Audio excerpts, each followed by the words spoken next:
الحمد لله وكفى وسلام على عباده الذين اصطفى أما بعد فأعوذ بالله من الشيطان الرجيم بسم الله الرحمن الرحيم يا بني آدم قد أنزلنا عليكم لباسا يواري سوآتكم وريشا وقال تعالى وقرن في بيوتكن ولا تبرجن تبرج الجاهلية الأولى صدق الله العظيم.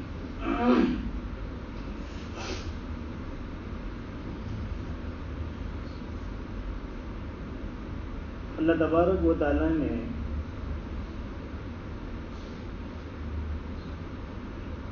دو مختلف کاموں اور وظیفوں کے لیے دو مختلف صنف پیدا کی.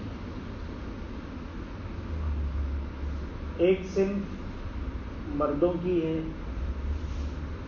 اور ایک صنف یعنی قسم عورتوں کی. آپ اگر غور کریں گے تو آپ کو پتہ چلے گا کہ ان کی تخلیق اور ان کی شروعات ہی سے ان دونوں کے بیچ میں فرق رکھا گیا ہے. اللہ تبارک و تعالیٰ نے جب انسانوں کو پیدا کرنے کا ارادہ کیا تو سب سے پہلے حضرت آدم جو ایک مرد ہیں ان کا ایک پتلا بنایا گیا من صلصال من حمأ مسنون، خاص قسم کی مٹی سے، اور پھر اس میں روح پھونکی گئی تو حضرت آدم زندہ ہو گئے. یہ چیز خود قابل تحقیق ہے کہ روح کیا چیز ہے. اللہ تبارک و تعالیٰ نے اس کی حقیقت کو قرآن کریم میں سوال اور جواب کی شکل میں بیان کیا ہے. وَيَسْأَلُونَكَ عَنِ الرُّوحِ، اے نبی یہ لوگ آپ سے روح کی حقیقت کے بارے میں پوچھتے ہیں. آج بھی سائنسدانوں کی ایک بڑی جمعیت اور ایک بڑی ٹیم اس حقیقت کو معلوم کرنے کے پیچھے اپنی زندگی صرف کر رہی ہے اور لگا رہی ہے اور خرچ کر رہی ہے کہ یہ موت اور حیات کے بیچ میں یہ روح کا فرق ہے کیا. اللہ تعالیٰ نے اس کا جواب تو صدیوں پہلے ہی دے دیا ہے. اللہ تعالیٰ نے کیا فرمایا؟ قُلِ الرُّوحُ مِنْ أَمْرِ رَبِّي، اے نبی آپ کہہ دیجئے کہ روح تیرے رب کا حکم ہے. تیرا رب کہتا ہے زندہ ہو جا تو وہ زندہ ہو جاتا ہے، اس میں روح آ جاتی ہے. اور تیرا رب جب کہتا ہے مر جا تو اس میں سے روح نکل جاتی ہے. بس یہی ہے روح. اور روح ہی اصل ہے. جسم تو روح کو لے کر اور اس کا جو ہے وہ اس کو لے کر چل رہا ہے. جسم اصل نہیں ہے، اصل روح ہے. تو اللہ تعالیٰ نے حضرت آدم میں روح پھونکی تو حضرت آدم زندہ ہو گئے. لیکن وہ ایک مرد تھے، جنت میں رہ رہے تھے، تنہائی محسوس ہوئی تو اس تنہائی کو دور کرنے کے لیے اللہ تبارک و تعالیٰ نے حدیث کی روشنی میں حضرت آدم ہی کی پسلیوں سے حضرت حوا کو وجود بخشا. ان کا بھی پتلا بنا دیا جاتا، ان کا بھی پتلا بنا دیا جاتا، اس میں بھی روح پھونک دی جاتی کم سے کم ابا اور اماں پورے نسل انسانی کے یکساں طور پر دنیا میں آتے، لیکن تبدیلی کر دی گئی، چینجز آ گئی کہ حضرت آدم کو پتلے کی شکل میں بنا کر روح پھونکا گیا اور حضرت حوا کو حضرت آدم ہی سے نکالا گیا۔ تو تخلیق اور پیدائش ہی سے ان دونوں صنفوں یعنی مردوں اور عورتوں کے بیچ میں فرق رکھا گیا۔ دونوں کی جسمانی ساخت الگ ہے، مرد کی بناوٹ الگ ہے، عورت کی بناوٹ الگ ہے، دونوں کی صلاحیتیں بھی الگ الگ ہیں۔ مرد کو اللہ تبارک و تعالیٰ نے جن خصوصی صلاحیتوں سے نوازا ہے، عورتوں میں وہ چیز نہیں ہوتی، اور بعض عورتوں میں وہ چیز ہے جو مردوں میں نہیں ہے۔ دونوں کے افکار اور خیالات اور دونوں کی سوچ بھی الگ ہے۔ مردوں کی سوچ الگ ہوتی ہے، عورتوں کی سوچ الگ ہوتی ہے۔ مردوں میں عام طور پر استقامت ہوتی ہے، فیصلہ لینے کی صلاحیت ہوتی ہے، فیصلوں پر جمنے کی صلاحیت ہوتی ہے۔ مردوں میں لیڈ کرنے کی صلاحیت ہوتی ہے، عورتوں میں وہ چیزیں اس درجے کی نہیں ہوتی۔ اسی وجہ سے حضور اکرم صلی اللہ علیہ وسلم نے فرمایا کہ عورت کو امیر نہ بنایا جائے، عورت کو مشورے کا ذمہ دار نہ بنایا جائے۔ تو یہ دو صنفوں میں قدرتی اور فطری فرق ہے، اور ہر چیز میں آپ کو فرق ملے گا۔ حالانکہ ہے دونوں انسان، دونوں مکلف ہیں، لیکن اللہ تعالیٰ نے قدرتی طور پر دونوں کے بیچ میں فرق رکھا ہے۔ اسی وجہ سے دونوں کی ذمہ داریاں بھی الگ الگ ہیں۔ انسان ہی کی ایک شکل بچہ بھی ہے اور انسان ہی کی ایک شکل جوان ہے۔ ظاہر سی بات ہے کہ دونوں کی ذمہ داریاں الگ ہیں۔ کوئی یہ کہے کہ بھئی یہ بھی تو انسان ہی ہے، اس کو بولو کہ دکان میں آ کر بزنس چلائے، تو ہم کہیں گے کہ بھئی ہے تو انسان، لیکن ابھی اس میں وہ صلاحیت نہیں ہے۔ آپ کو بہرحال فرق کرنا پڑے گا۔ اسی قدرتی اور فطری فرق کی وجہ سے دونوں کی ذمہ داریاں اور دونوں کی وظیفوں اور دونوں کے کاموں کو بھی اللہ تبارک و تعالیٰ نے ہی الگ رکھا ہے۔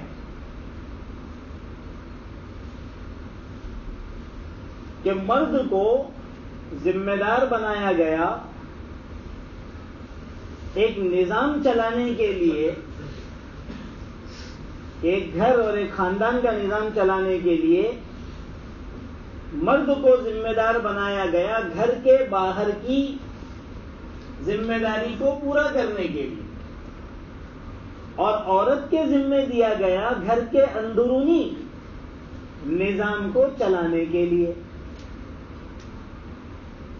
اور یہ طرز اور یہ طریقہ کوئی اسلام کا ہی دیا ہوا ہو ایسا نہیں ہے۔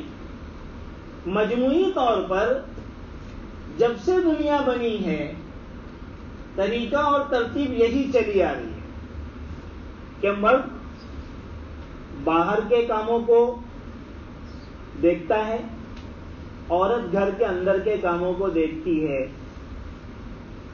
اس میں چاہے وہ مسلمان قوموں سے تعلق رکھتے ہوں یا غیر مسلم قوموں سے تعلق رکھتے ہوں، ہر جگہ یہی نظام چلتا ہے۔ حضور اکرم صلی اللہ علیہ وسلم کی زندگی کو آپ اٹھا کر دیکھ لیں، آپ کی ازواج مطہرات گھر میں ہیں اور آپ باہر کی ذمہ داریوں کو نبھا رہے ہیں۔ یہ ایک اصول ہے. خاندانی ایک نظام کو چلانے کا بنیادی اصول ہے. اگر خاندان کو اور اگر معاشرے کو اور اگر سوسائٹی کو سنبھالنا ہے، بگڑنے سے بچانا ہے، برباد ہونے سے بچانا ہے، تو اسی اصول پر چلنا لازم ہے. اور یہ فطری اصول ہے.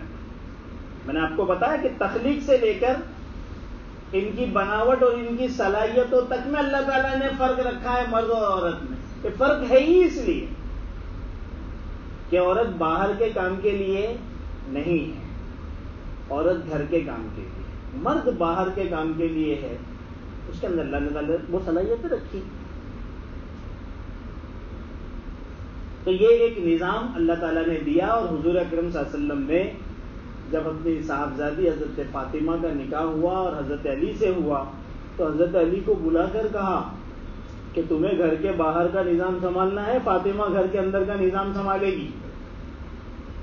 ایک ایسا اصول بنا سنت سے ثابت شدہ کہ اس امت کے لیے ایک ضابطے کی شکل میں آ گیا کہ بھئی یہ ترتیب سے جو ہے وہ نظام چلے. اسی چیز کو قرآن نے بیان کیا وَقَرْنَ فِي بُيُوتِكُنَّ وَلَا تَبَرَّجْنَ تَبَرُّجَ الْجَاهِلِيَّةِ الْأُولَىٰ. یہ حکم بنیادی طور پر امہات المؤمنین کے لیے، حضور اکرم صلی اللہ علیہ وسلم کی ازواج مطہرات کے لیے.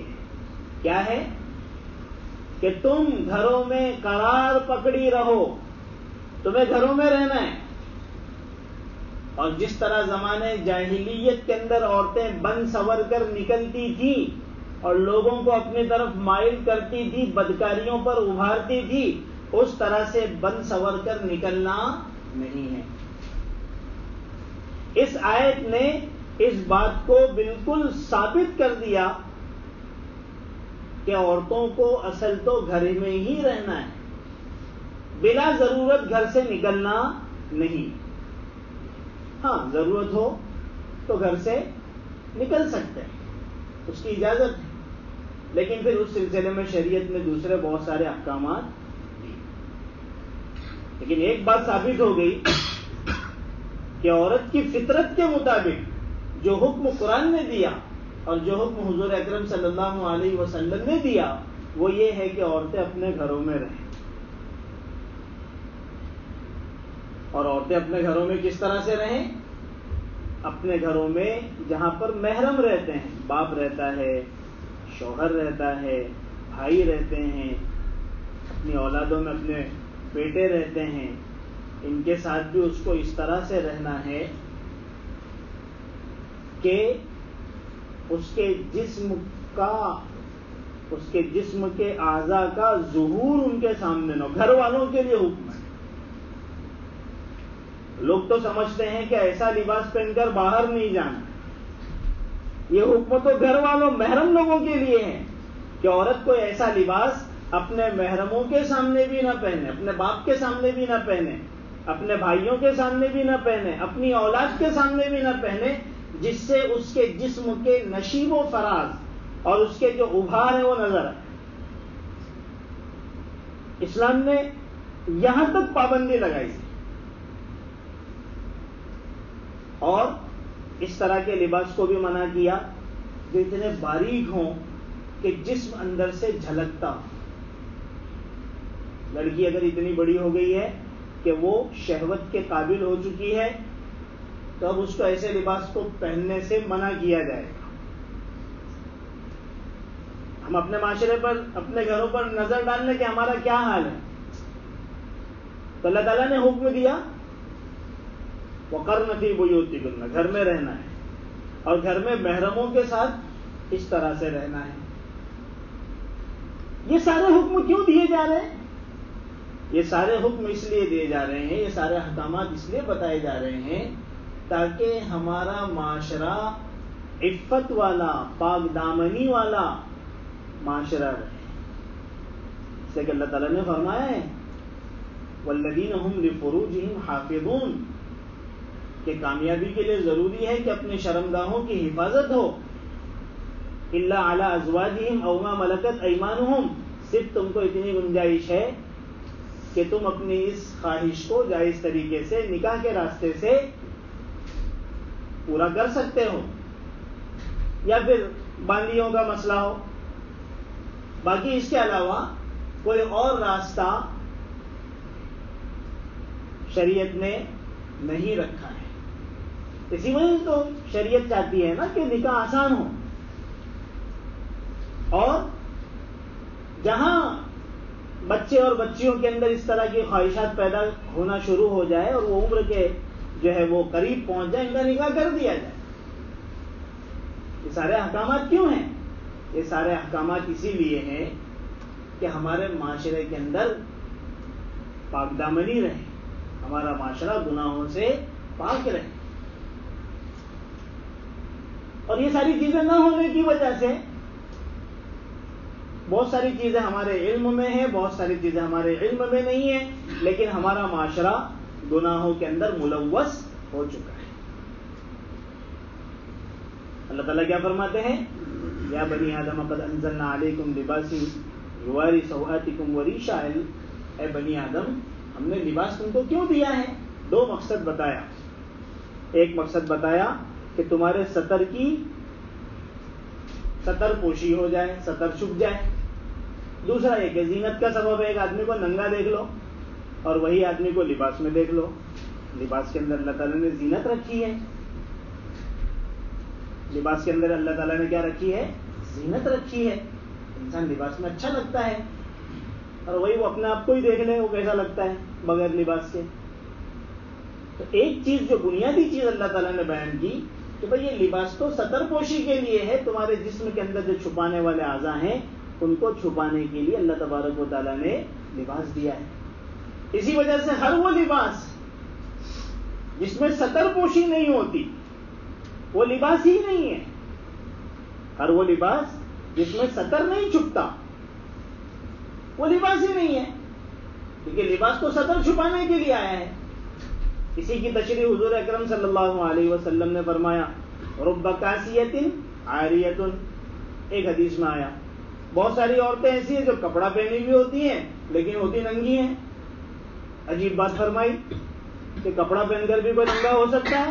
ہاں، پورا کپڑا پہن کر بھی ننگے ہو سکتے ہیں، بلکہ آج کے فیشنیبل برقعے پہن کر بھی عورتیں ننگی ہو سکتی ہیں. اور وہ کس طرح سے کہ اتنا ٹائٹ جو ہے وہ لباس پہنا ہے اور اتنے ٹائٹ انہوں نے کپڑا پہنا ہے کہ جسم کے سارے ابھار ظاہر ہو گئے. ارے بھائی اسی کو چھپانے کے لیے تو لباس آیا تھا. عورت کا سطر کتنا ہے؟ عورت کا سطر اس کا چہرہ، اس کے دونوں ہاتھ اور دونوں پیر چھوڑ کر پورا جسم ہے. بال بھی سطر میں داخل، گردن بھی سطر میں داخل، اور پھر پورا جسم پیر تک سطر میں داخل. تو ایک تو یہ ہے کہ انسان بالکل ننگا ہو کر اسکرٹ کے اندر اور دوسرے لباسوں میں آ جائے، جیسے ایک پورا معاشرہ اسی جو ہے وہ طریقے پر چل رہا ہے. اور دوسرا معاشرہ وہ ہے جو لباس تو پہن رہا ہے لیکن وہ لباس اتنے چست ہیں کہ جو چھپانے کی چیزیں تھے وہ کپڑوں کے اندر ظاہر ہو رہی ہے. تو حضور اکرم صلی اللہ علیہ وسلم نے فرمایا کہ یہ تو ننگی ہے، اور ان کے لیے بڑی سخت وعیدیں بیان کی گئی کہ جنت تو بہت دور کی بات، یہ جنت کی ہوا بھی نہیں پائے. ظاہر سی بات ہے کہ جو جنت کی ہوا کے بھی لائق نہیں تو ان کا ٹھکانہ کیا ہوگا. تو بکاسیات عاریات مائلات ممیلات رؤوسهن رؤوس كرؤوس البخت المائلہ. بہت سی ایسی عورتیں ہوگی، اللہ کے رسول نے فرمایا قیامت کے زمانے کے قریب زمانوں میں، جو کپڑے پہنے ہوئی ہوگی لیکن ہوں گی ننگی، خود بھی مائل ہوگی، دوسروں کو بھی اپنے طرف مائل کرے گی. ان کے سر پہ جو بال ہوں گے وہ بختی اونٹ کے کوہان کی طرح سے ہوں گے. وہ جو اس طرح سے اٹھا کر جو آج کل اور ایک زمانے سے جو ہے وہ امبوڑا باندھنے کا جو ایک فیشن چلا تھا، آج بھی چلتا ہوگا، تو اللہ کے رسول نے اس کی کیا کی؟ پیشن گوئی فرمائی کہ اس طرح کی عورتیں ہوگی. یہی ہے وہ زمانہ جس میں اس طرح کے لباس عام ہیں. اسلام نے ایسی تمام لباسوں کو اور ایسی تمام حرکتوں کو منع کر دیا. کیوں؟ کیونکہ وہ چیزیں ہیں جو انسان کی شرمگاہ کے ناجائز استعمال پر ابھارتی. وَلَا تَقْرَبُوا الزِّنَا، اللہ تعالیٰ کیا فرماتے ہیں؟ زنا کے قریب بھی مت جاؤ. اللہ یہ بھی تو فرماتے ہیں وَلَا تَزْنُوا، زنا مت کرو. ارے بھائی یہ بھی تو کہہ سکتے تھے. یہ کیا بات ہوئی کہ زنا کے قریب بھی مت جاؤ؟ یعنی ان تمام چیزوں کے قریب بھی مت جانا جو زنا تک پہنچانے والی. زنا کا تو تصور بھی مت کرنا. انہی چیزوں میں تو یہ ہے کہ یہی ساری چیزیں انسان کی نظروں کو بہکاتی ہے، اور نظر جب بہکتی ہے تو دل بہکتا ہے، اور جب دل بہکتا ہے تو انسان کی شرمگاہ غلط راستے پہ جاتی ہے. اسی وجہ سے تو اللہ کے رسول نے فرمایا النظر سہم مسموم من سہام ابلیس، ابلیس کی زہر آلود تیروں میں سے ایک تیر ہے نظر. پہلے زمانے میں تیروں کا زمانہ ہوا کرتا، جنگیں ہوتی تو تیر مارا کرتا. تو ایک تو عام سی تیر ہوتی تھی، اور اس زمانے میں ایک رواج یہ بھی تھا کہ تیروں کو زہر میں ڈبو دیا جاتا تھا، وہ اس کو چوستا رہتا تھا، اور پھر اس سے جو ہے وہ مارا جاتا تھا. تو جس کو لگتا تھا وہ بیچارہ تو تیر کا زخم اوپر سے زہر کا، بچنے کی کوئی امید نہیں رہتی. اللہ کے رسول نے فرمایا کہ یہ جو نظر ہے یہ اسی میں ہے کہ یہ جب لگتی ہے تو پھر اس کے زخم سے انسان بچ نہیں پاتا، وہ غلط راہ پر چلا ہی جاتا ہے. اسی وجہ سے تو نظر کی حفاظت کے لیے بڑی تاکیدیں آئی. اب انسان نظر کی تو حفاظت کر رہا ہے لیکن پوری دنیا کھلی ہوئی ہے، تو اس کا علاج کیا ہے؟ اسی وجہ سے معاشرے کو پاکیزہ رکھنے کے لیے اور ہمیں اپنے آپ کو بچانے کے لیے دو چیزیں ضروری ہیں. ایک ہے نظر کی حفاظت، جو بنیادی طور پر ذمہ داری ہے مردوں کی. تو بہت ساری عورتوں نے سمجھا کہ ہمارے لیے نظر کا کچھ حکم ہی نہیں ہے. نہیں، ان کے لیے بھی ہے کہ وہ بھی بلا ضرورت غیر مردوں کو نہ دیکھیں. لیکن زیادہ تر غلط اثر مرد پر پڑتا ہے. تو کیا کہا کہ نظروں کی حفاظت ہو. نظروں کی حفاظت یہ ہے آپ کے معاشرے کو پاکیزہ رکھنے کا سب سے بڑا سبب. اور دوسری چیز فرمائی عورتیں پردہ کریں. دوسری چیز کیا فرمائی؟ عورتیں پردہ کریں. اب یہاں سے ہمارا اصل موضوع چالو ہے. یہ دو چیزیں ہوگی تو معاشرہ پاکیزہ رہے گا، عفت رہے گی، عصمت محفوظ رہے گی، پاک دامنی قائم رہے گی. نظروں کی حفاظت ہو اور عورتیں پردہ کریں. یہی اس وقت کا موضوع ہے، پردہ. یہاں پردہ ہونا چاہیے، اپنے یہاں نہیں ہونا چاہیے، دنیا میں ہونا چاہیے. جیسے اردو معلوم ہونا چاہیے، لیکن ہمارے بچوں کے لیے اردو معلوم ہونا ضروری نہیں، دوسروں کے لیے ہونا چاہیے. قرآن سیکھنا چاہیے، ہمارے بچوں کے پاس ٹائم نہیں ہے، دوسروں کے لیے سیکھنا چاہیے کہ دنیا میں قرآن سیکھنے والے کچھ نہ کچھ لوگ رہنا چاہیے.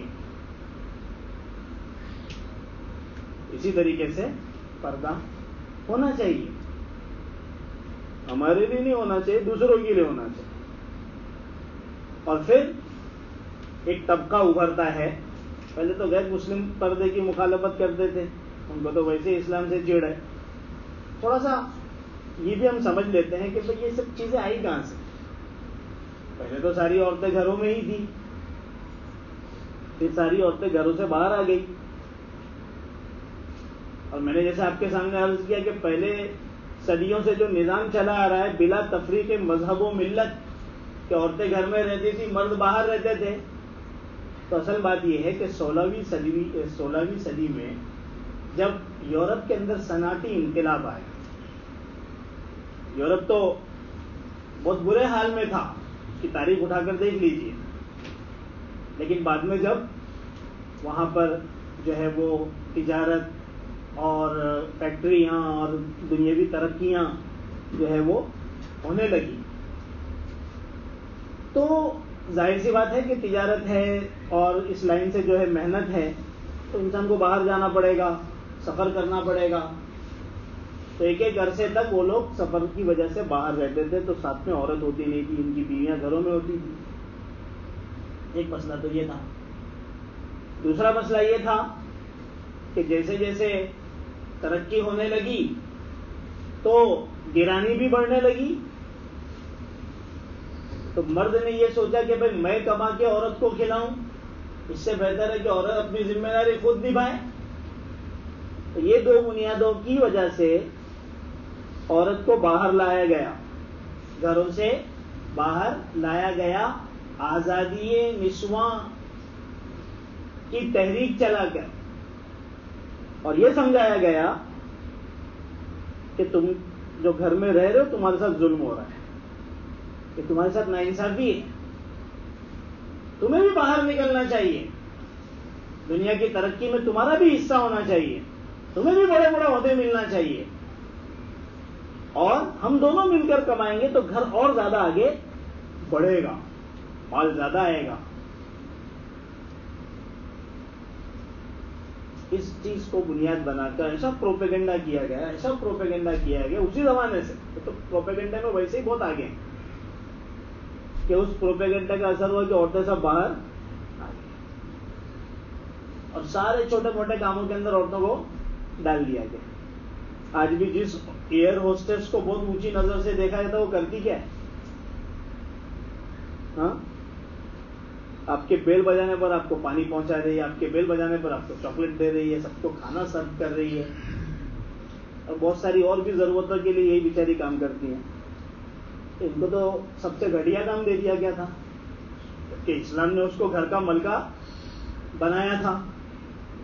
اور عجیب بات ہے کہ یہی عورت جب گھر میں اپنے شوہر کو کھانا سرو کرے، اپنے ماں باپ کو کھانا سرو کرے، اپنے بچوں کی جو ہے وہ اس خدمت کو نبھائے، تو اس کو کہا جاتا ہے کہ یہ دقیانوسیت ہے، آرتھوڈاکس،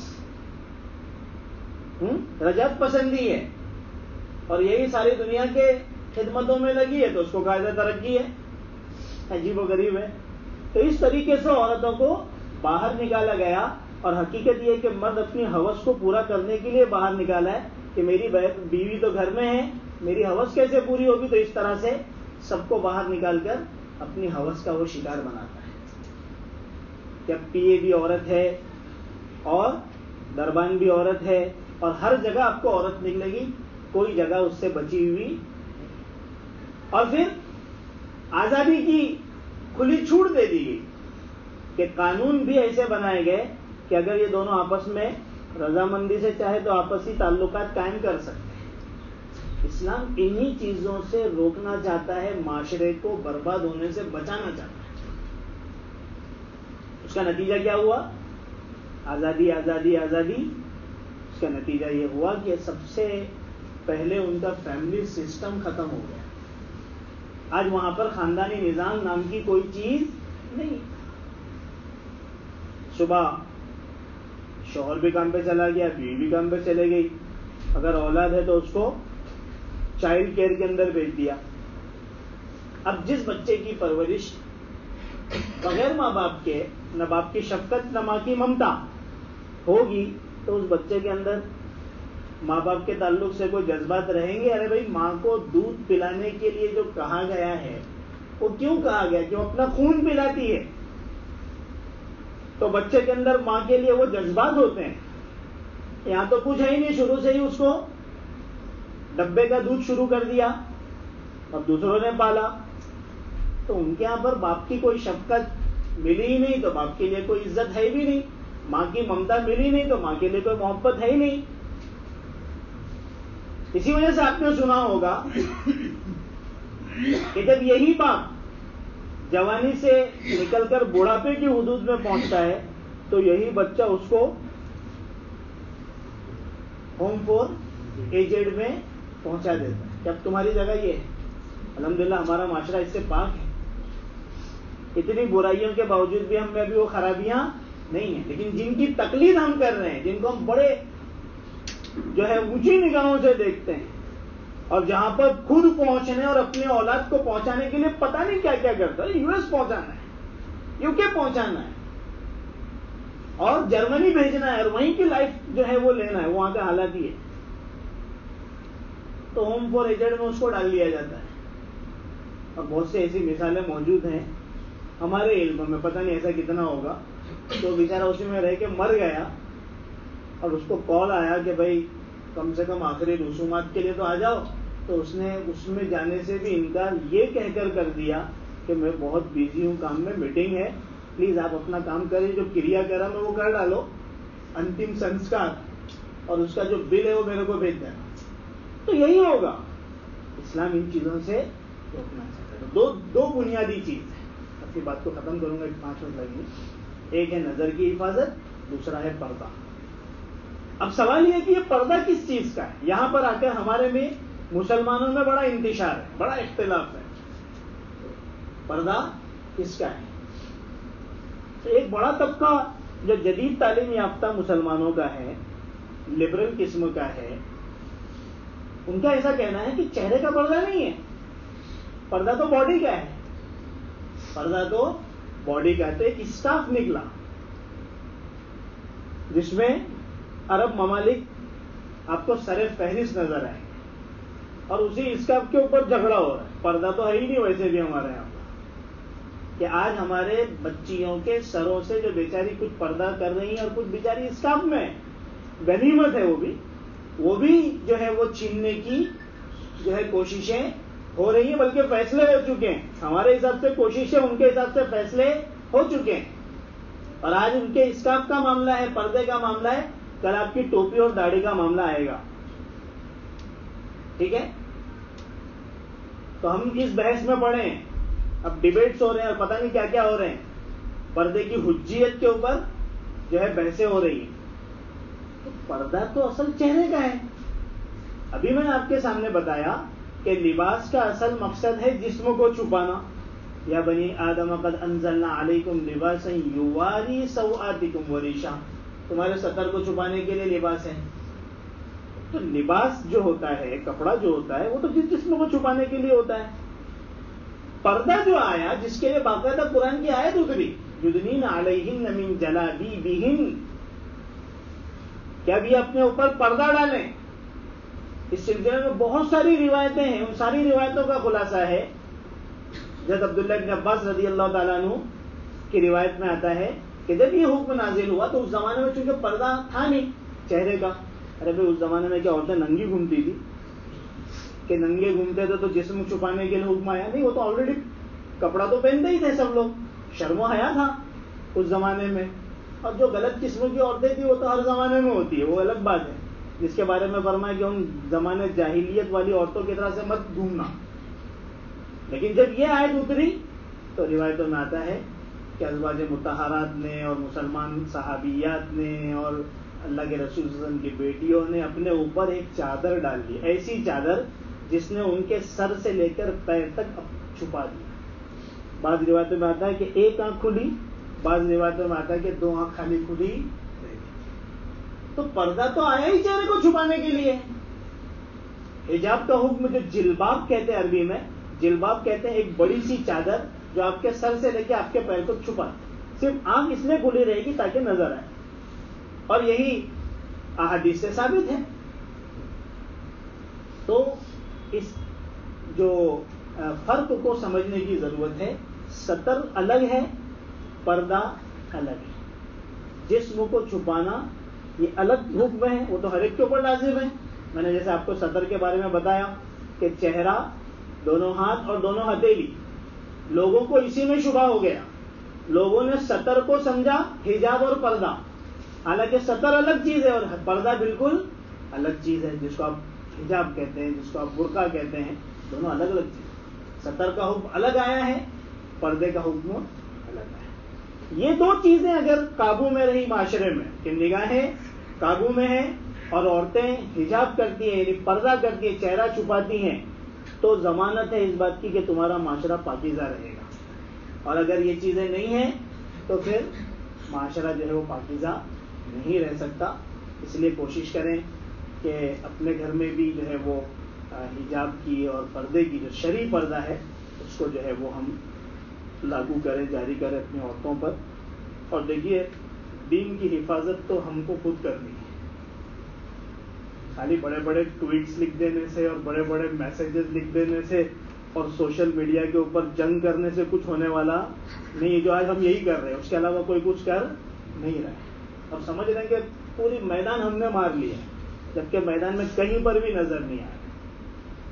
تو اپنے گھر سے، اپنی بیوی، اپنی بچیوں سے اس چیز کی ابتدا کریں کہ شرعی پردہ کریں. یہ ایک بہت بڑا فتنہ جو ہے وہ وجود میں آیا ہے پردے کے نام پر، کہ آج جو ہے وہ دبئی اور ان جیسے جو مسلم ممالک کے اندر جو ایک چلن چلا ہے کہ لڑکیاں ٹی شرٹ پہن رہی ہیں، نیچے جینس پہن رہی ہیں اور اوپر چھوٹا سا اسکارف لگا لے کے بھائی ماشاء اللہ پردہ کر رہے ہیں. یہ آپ کے گھر کو، آپ کی نسل کو برباد کر دے گی. اسلام کا تو جو ہوگا وہ ہوگا، اسلام کی حفاظت اللہ نے لی ہے وہ تو ہو جائے گا، لیکن ہماری سب کی تباہی وہ ہمارے لیے معیار نہیں ہے. انہوں نے تو دین کو پوری طرح سے بگاڑ دیا ہے. وہ یورپ کی تقلید کے اندر اور اسلام کے درمیان جو ہے نا وہ ایک درمیانی راستہ نکال رہے ہیں، اس سے کچھ ہونے والا نہیں ہے. ہمیں پوری طریقے سے اسلام پر عمل کرنا ہے، تبھی جا کر ہمارا دین، ہمارے شعائر، ہمارے جو دینی احکام ہیں وہ باقی رہ سکتے ہیں. باقی اور کچھ نہیں ہو سکتا. اللہ تعالیٰ عمل کی توفیق عطا فرمائے. سبحان اللہ.